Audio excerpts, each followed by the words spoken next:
समझते हैं whole foods और प्रोसेस्ड फूड्स में क्या फर्क है। तो होल फूड्स क्या होते हैं? सोचो, फल, सब्जियां, अनाज, मेवे और बीज।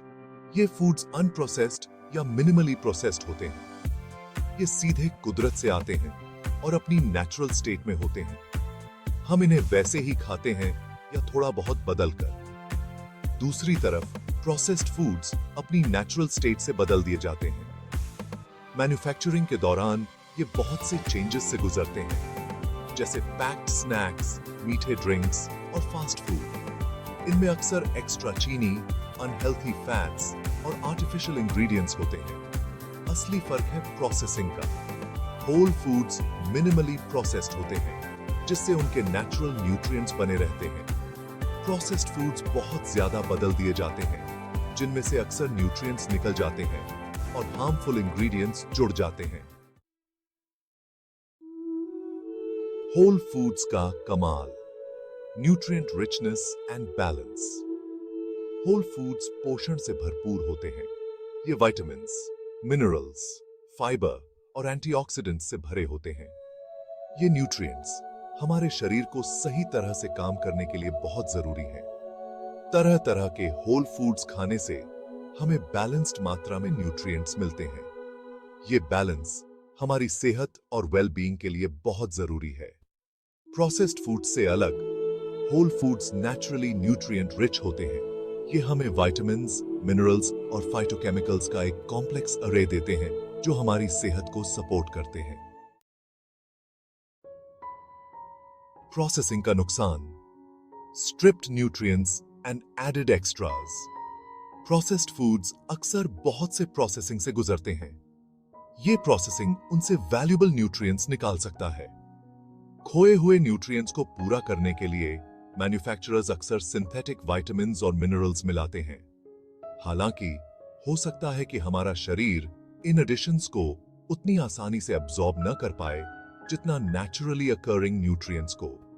इसके अलावा प्रोसेस्ड फूड्स में अक्सर बहुत ज्यादा चीनी, अनहेल्थी फैट्स, सोडियम और आर्टिफिशियल इंग्रेडिएंट्स होते हैं। ये एडिटिव्स सेहत के लिए हानिकारक हो सकते हैं। Section 4, health impacts. Whole foods for wellness, processed foods for risk. Whole foods से भरपूर डाइट सेहत के लिए बहुत फायदेमंद होती है।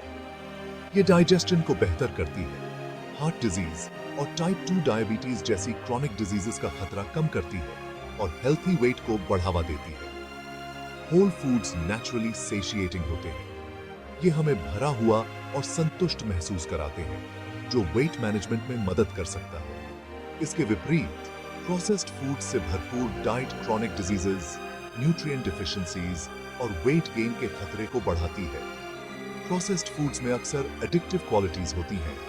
ये हमारे दिमाग के रिवॉर्ड सेंटर्स को ट्रिगर करते हैं, जिससे हम ज्यादा खा लेते हैं। Section 5, making the choice, prioritising whole foods in your diet. ये बात साफ है, अच्छी सेहत के लिए होल फूड्स को ज्यादा खाना बहुत जरूरी है। सही फूड्स चुनकर हम अपने शरीर को पोषण दे सकते हैं और क्रॉनिक डिजीजेस का खतरा कम कर सकते हैं। अपनी डाइट में धीरे धीरे ज्यादा फल, सब्जियां, अनाज, लीन प्रोटीन्स और हेल्थी फैट्स शामिल करके शुरुआत करें। फूड लेबल्स को ध्यान से पढ़ें। Added sugars, unhealthy fats, sodium content और आर्टिफिशियल इंग्रेडिएंट्स पर ध्यान दें। याद रखें, छोटे छोटे चेंजेस से समय के साथ बड़ा फर्क पड़ सकता है। Section 6, Small Changes, Big Impact. Tips for transitioning to whole foods. नाश्ते से शुरुआत करें। मीठे सीरियल्स की जगह फ्रूट्स और नट्स के साथ ओटमील या होल व्हीट टोस्ट के साथ अंडे खाएं। अपना लंच पैक करें। प्रोसेस्ड स्नैक्स से बचें और लीन प्रोटीन के साथ सलाद, रात के खाने का बचा हुआ खाना या होल व्हीट सैंडविचेस चुनें। घर पर ज्यादा खाना बनाएं। इससे आपको इंग्रेडिएंट्स और पोर्शन साइजेस पर कंट्रोल मिलेगा। नई हेल्थी रेसिपीज के साथ एक्सपेरिमेंट करें। धीरे धीरे बदलाव करें। प्रोसेस्ड फूड्स को धीरे धीरे होल फूड ऑल्टरनेटिव से बदलें। व्हाइट ब्रेड की जगह होल व्हीट ब्रेड या शुगरी ड्रिंक्स की जगह पानी या अनस्वीटेंड टी चुनें। स्नैकिंग के समय ध्यान रखें, चिप्स, कुकीज या कैंडी बार्स की जगह फल, सब्जियां, मेवे या दही चुनें। अपने शरीर की सुनें। जब आपको सच में भूख लगे तभी खाएं और जब आप आराम से पेट भर जाएं तो खाना बंद कर दें। याद रखें, होल फूड्स बेस्ड डाइट अपनाना एक सफर है, रेस नहीं। छोटे सस्टेनेबल चेंजेस से शुरुआत करें और अपने शरीर को असली खाने से पोषण देने का आनंद लें।